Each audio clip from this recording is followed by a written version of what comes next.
In 1940, as Europe burned under the weight of blitzkrieg, one of the most powerful men in Nazi Germany allowed himself a moment of arrogance.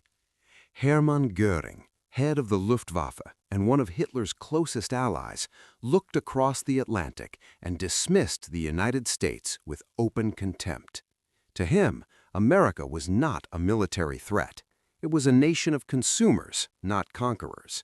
A country that, in his words, could build refrigerators and razor blades, but not the machines of war needed to challenge the Third Reich. At that moment, his confidence seemed justified. By 1940, Germany had already crushed Poland in weeks, overrun Denmark and Norway, and delivered a stunning defeat to France in just 6 weeks. The British Expeditionary Force had barely escaped annihilation at Dunkirk. Across Europe, Nazi forces appeared unstoppable, precise, efficient, and terrifyingly modern. German factories, already mobilized for war, were producing tanks, artillery, and ammunition at a pace that stunned the world. Meanwhile, across the ocean, the United States looked unprepared. The U.S. military ranked far behind the great powers in size and readiness. Its air force was small, its army was modest, its industrial base, while enormous, was still geared towards civilian life. American factories were producing cars, washing machines, radios, and household appliances. The idea that these same factories could suddenly transform into engines of total war seemed unrealistic, even laughable to many observers in Europe. And yet, beneath that surface of normalcy, something was beginning to shift.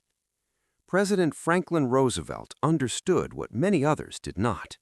The war in Europe was not distant, it was not contained, and if Nazi Germany succeeded in dominating the continent, the balance of power in the world would tilt dangerously. The United States could no longer afford to remain merely a spectator. But Roosevelt faced a problem. The American people were deeply isolationist. The scars of World War I were still fresh, and there was little appetite for another foreign war. So instead of asking the nation to fight, Roosevelt asked it to build. In December 1940, during one of his famous fireside chats, Roosevelt introduced a phrase that would define an era. He called the United States the arsenal of democracy. It was a simple idea, but a powerful one. If America could not yet send millions of soldiers into battle, it could send something just as decisive: machines, weapons, aircraft, ships, supplies, everything the Allies needed to survive. The challenge, however, was staggering. At the time, American aircraft production was measured in the hundreds. Roosevelt was now calling for tens of thousands of planes per year. Tanks, artillery, ammunition, everything had to be produced on a scale never before attempted in human history. It wasn't just an increase, it was a complete transformation of the American economy. Factories that once built cars would need to build bombers. Workers who had never touched military equipment would need to master complex machinery. Entire supply chains would have to be invented, expanded, or rebuilt from scratch. And all of this had to happen fast because the war was not waiting. Across the Atlantic, the situation grew desperate by the day. Britain stood alone after the fall of France, enduring relentless bombing during the Battle of Britain. The Soviet Union, not yet at war with Germany in 1940, would soon face the full force of Hitler's invasion. The Axis powers, Germany, Italy, and Japan, were expanding aggressively, reshaping the global map with shocking speed. To many in Europe, it seemed inevitable that the United States would eventually be drawn into the conflict, but few believed it could mobilize quickly enough to matter. Even within America, there were doubts. Industrial leaders understood the scale of what was being asked, and many quietly questioned whether it was even possible. Building a car was one thing. Building a heavy bomber with thousands of precision components, complex systems, and strict tolerances was something different entirely. And building thousands of them, that bordered on fantasy. But America had one advantage that no other nation could match. Its industrial potential was not just large, it was flexible. The same assembly line techniques that had revolutionized automobile production could, in theory, be adapted to produce weapons of war. The question was not whether America had the capacity. The question was whether it could unlock it in time. As 1941 approached, the first steps toward that transformation were already underway. Contracts were being signed, designs were being drafted, empty fields and farmland were being surveyed for massive new factories. Quietly, almost invisibly, the foundations of a new kind of warfare were being laid, not on battlefields, but on blueprints. And still, across the Atlantic, men like Hermann Goering remained unconvinced. To them, war was decided by soldiers, by tactics, by weapons already in hand.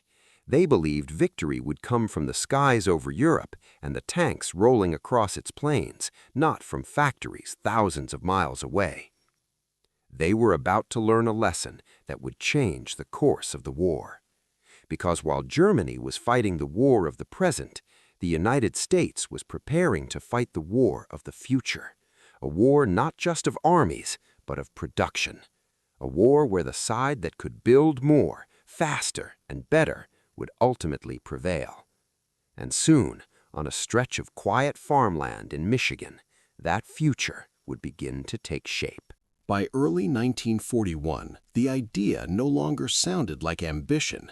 It sounded like madness.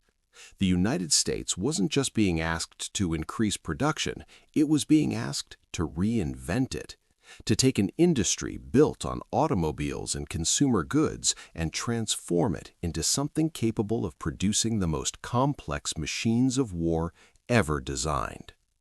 At the center of this impossible vision stood a man who had spent his life turning bold ideas into reality. Charles Sorensen, known inside the Ford Motor Company as Cast Iron Charlie, was not a dreamer in the usual sense. He was an engineer, a production genius, and one of the key architects behind Henry Ford's revolutionary assembly line. He understood something others didn't. Mass production wasn't limited to cars. In the right hands, it could be applied to anything. Legend has it that the idea for what would become Willow Run began not in a boardroom, but scribbled across a simple hotel napkin. The concept was radical. Build a factory so large, so efficient, that it could produce heavy bombers the way Ford produced automobiles. Not in small batches, not by hand, but continuously, relentlessly on a moving assembly line. There was just one problem. No one had ever done this before. The aircraft in question, the B-24 Liberator, was not a simple machine.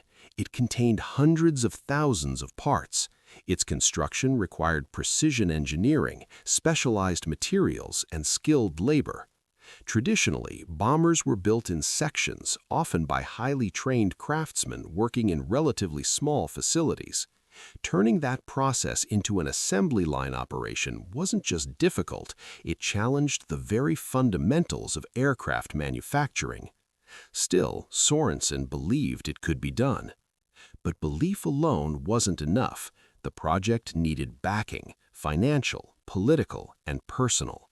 That support came from Edsel Ford, the president of Ford Motor Company and son of Henry Ford. Unlike his father, Edsel had a deep understanding of both design and modern industry. He saw not only the risk, but the necessity. The war in Europe was escalating, and if the United States was going to supply the Allies, it needed to think bigger than ever before. Edsel Ford approved the project, knowing full well it could either redefine industrial history or become one of the most expensive failures the company had ever seen. The chosen location was farmland near Ypsilanti, Michigan. At first glance, there was nothing remarkable about it, just open fields stretching across the landscape. But that emptiness was exactly what made it perfect. Here, they could build something entirely new, without the constraints of existing factories. Construction began at a pace that matched the urgency of the moment. Roads were laid, rail lines were extended, foundations were poured on a scale that dwarfed anything Ford had attempted before. The design itself was staggering, a single factory under one roof, stretching over a mile in length with enough floor space to house entire aircraft production lines. But almost immediately, reality set in. The project ran into problem after problem.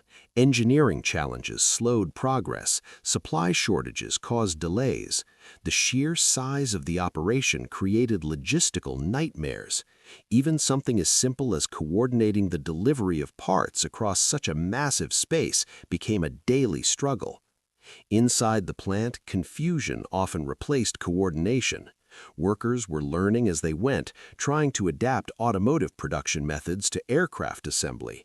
Mistakes were common, parts didn't fit as expected, processes had to be redesigned on the fly. The critics took notice. Across the industry, many began to question whether the entire idea was fundamentally flawed. Aircraft manufacturing, they argued, was too complex for assembly line techniques.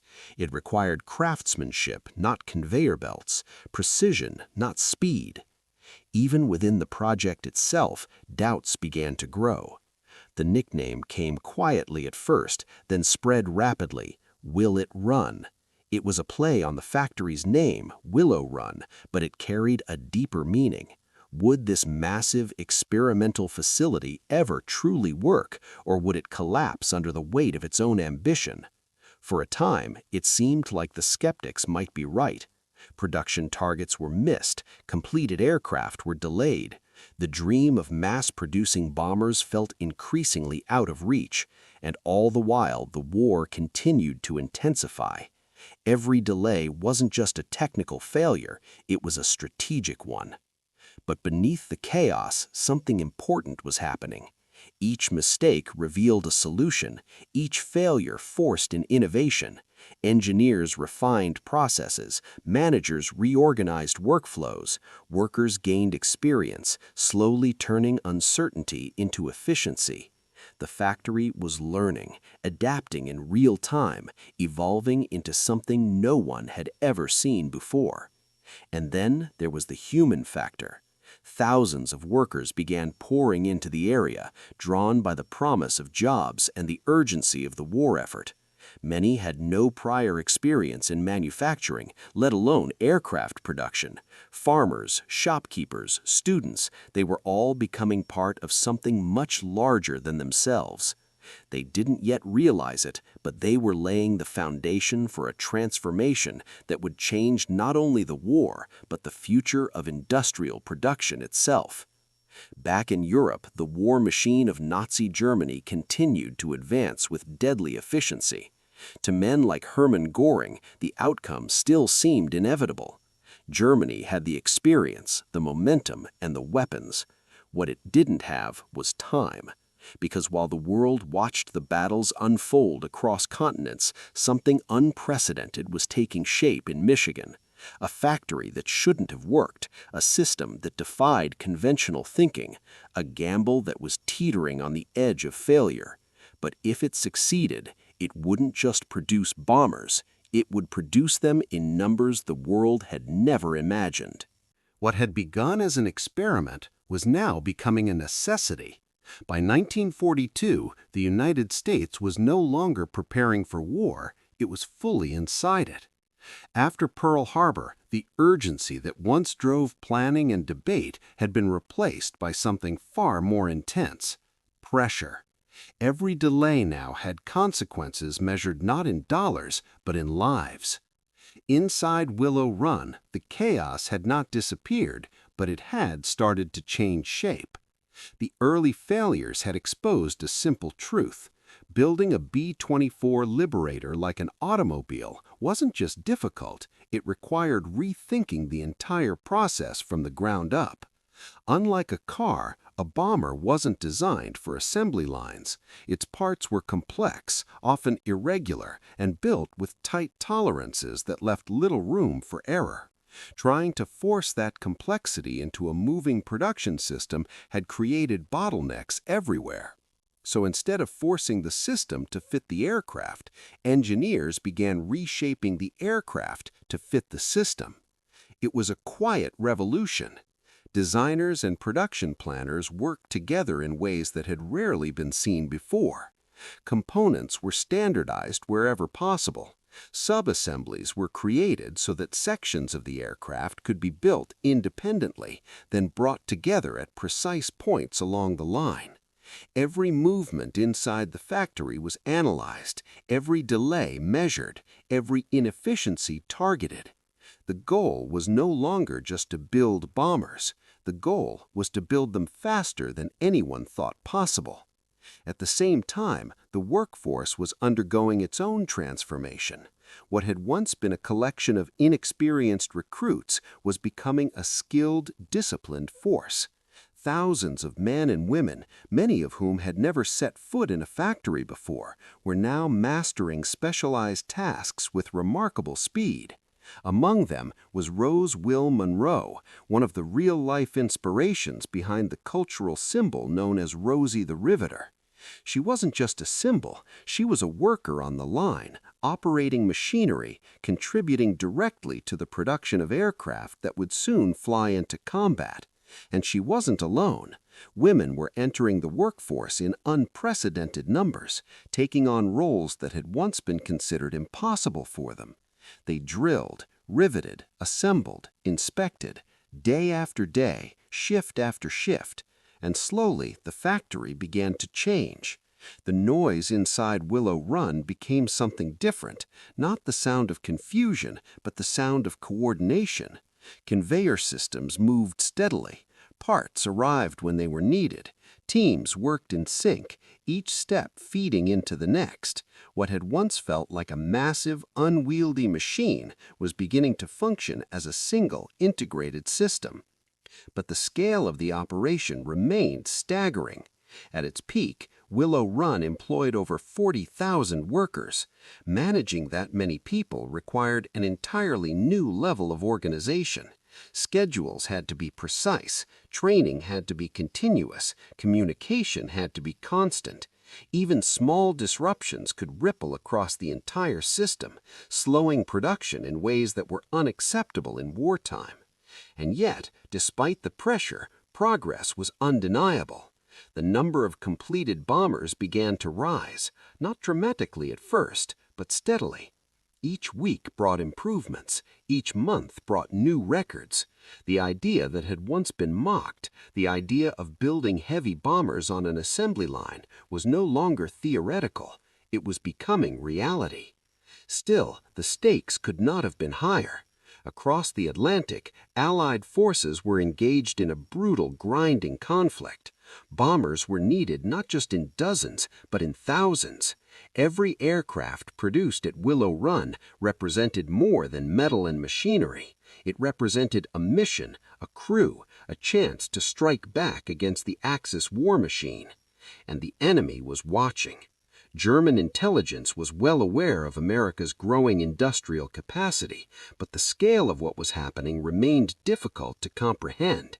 The idea that a single factory could produce such numbers seemed almost impossible.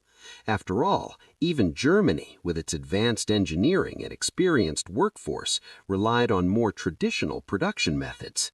But Willow Run was not traditional. It was something entirely new, a fusion of industrial mass production and military necessity, a place where innovation was not optional, it was required. Inside the factory, the rhythm of production continued to accelerate. Sections of the B-24 moved along the line in stages, fuselage, wings, tail assemblies, each coming together piece by piece. Workers became specialists, repeating tasks with increasing precision. Time was measured not in hours, but in output. How many sections completed, how many aircraft finished, how close they were to the next milestone. And for the first time, the goal that had once seemed impossible began to feel within reach. A bomber every day, then more. What had started as a desperate gamble was turning into a system that could outproduce anything the Axis powers could match, not through individual brilliance or superior design alone, but through something far more powerful: scale, efficiency, and relentless repetition. The transformation was not complete. There were still challenges ahead, still limits to break. But one thing was now clear. Willow Run was no longer an experiment. It was becoming a weapon. By 1943, something extraordinary was happening inside Willow Run. The factory that had once struggled with delays, confusion, and doubt was beginning to operate with a level of precision that few thought possible. What had been chaos was now coordination. What had been uncertainty was now momentum. The transformation didn't happen overnight. It was the result of countless adjustments, small changes made day after day, each one shaving seconds, then minutes from the production process. Engineers refined the flow of materials. Managers optimized shift rotations. Workers, now experienced and confident, moved with speed and purpose. And slowly, the numbers began to tell a different story. Production increased, then increased again. The goal that once sounded absurd, a bomber every hour, was no longer a fantasy. It was becoming a target. Inside the factory, the assembly line stretched across an immense space, a moving artery of steel and motion. Sections of the B-24 Liberator advanced step by step, each station adding components with practiced efficiency. There was no wasted movement, no hesitation. Every action had been refined, repeated, perfected. At one end of the line, raw materials arrived: aluminum sheets, wiring, engines, instruments. At the other end, a fully assembled heavy bomber rolled out, ready for testing and delivery. It was an industrial process unlike anything the world had ever seen. And then it happened. Willow Run reached a production rate of one completed B-24 every 63 minutes. Not a small aircraft, not a simplified machine, a four-engine heavy bomber, one of the most complex weapons of its time, built in just over an hour. It was a number that stunned even those inside the factory. But behind that achievement was a human story just as powerful as the machinery itself. The workforce had become the backbone of the operation. More than 40,000 people working around the clock in shifts that never stopped. Day turned into night, night into day, but the assembly line kept moving. Fatigue was constant, pressure was relentless, yet the sense of purpose held everything together. For many, this was more than a job. It was a contribution to something larger, a direct connection to the war effort. Every rivet driven, every wire connected, every panel secured brought the aircraft one step closer to the front lines. Among those driving the project forward was Edsel Ford. While the factory moved closer to its peak, his own health was moving in the opposite direction. The stress of the war effort, combined with illness, was taking its toll. Yet he remained deeply committed to the success of Willow Run, understanding what it represented not just for Ford, but for the country. He would not live to see the war's end. But the system he helped bring to life was already changing its course of it. Willow Run had become more than just a factory. It was now the largest manufacturing facility under a single roof in the world. Its scale alone was staggering, but its true power lay in its output. Bombers were no longer rare, carefully crafted machines. They were becoming products of an industrial process, delivered in numbers that reshaped military strategy. Commanders could now plan operations with the expectation of abundance. Losses, while still tragic, could be replaced. Missions could be sustained.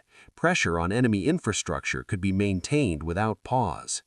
This was something Nazi Germany could not match. Despite its engineering excellence, Germany's production system remained fragmented, reliant on multiple facilities and traditional methods.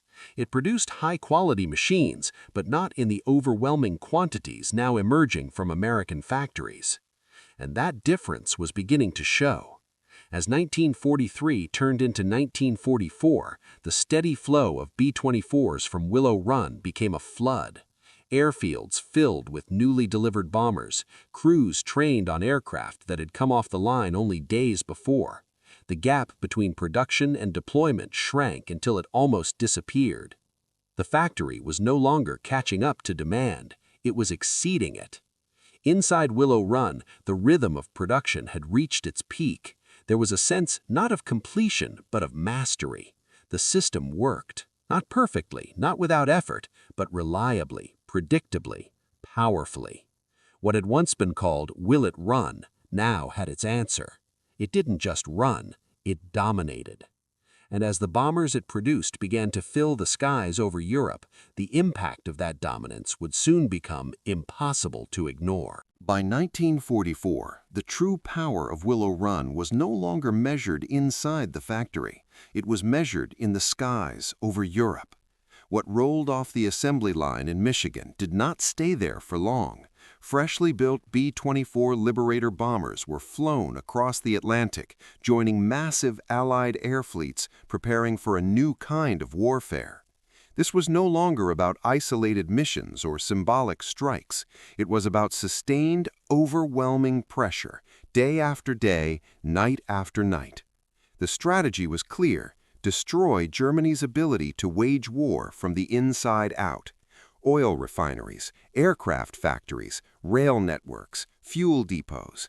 Every critical piece of infrastructure became a target, and the success of that strategy depended on one thing above all else: numbers.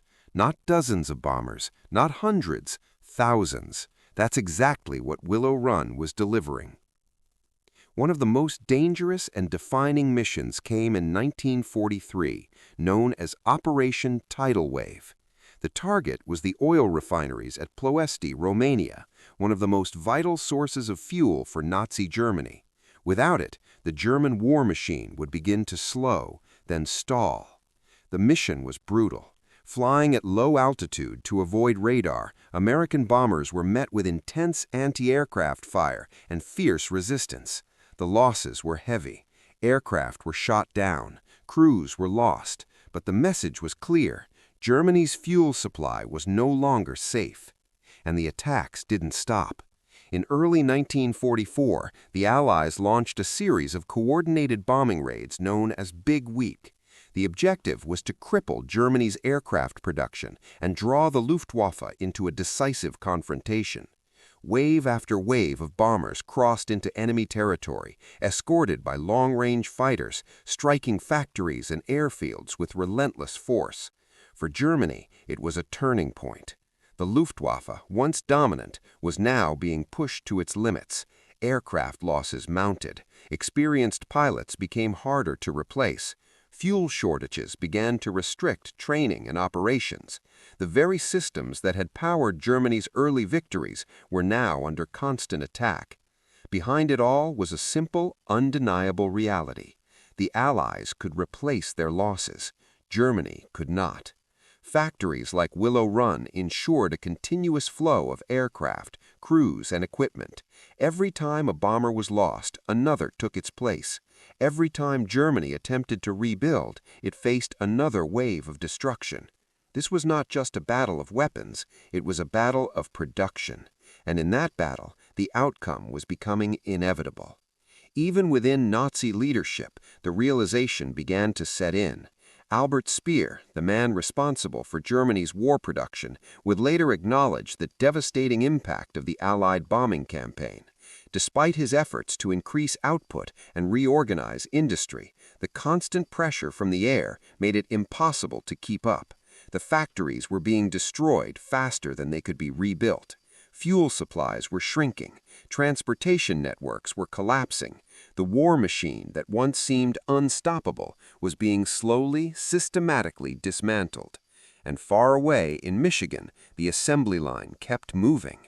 By the end of the war, Willow Run had produced over 8,000 B-24 Liberators, nearly half of all those ever built.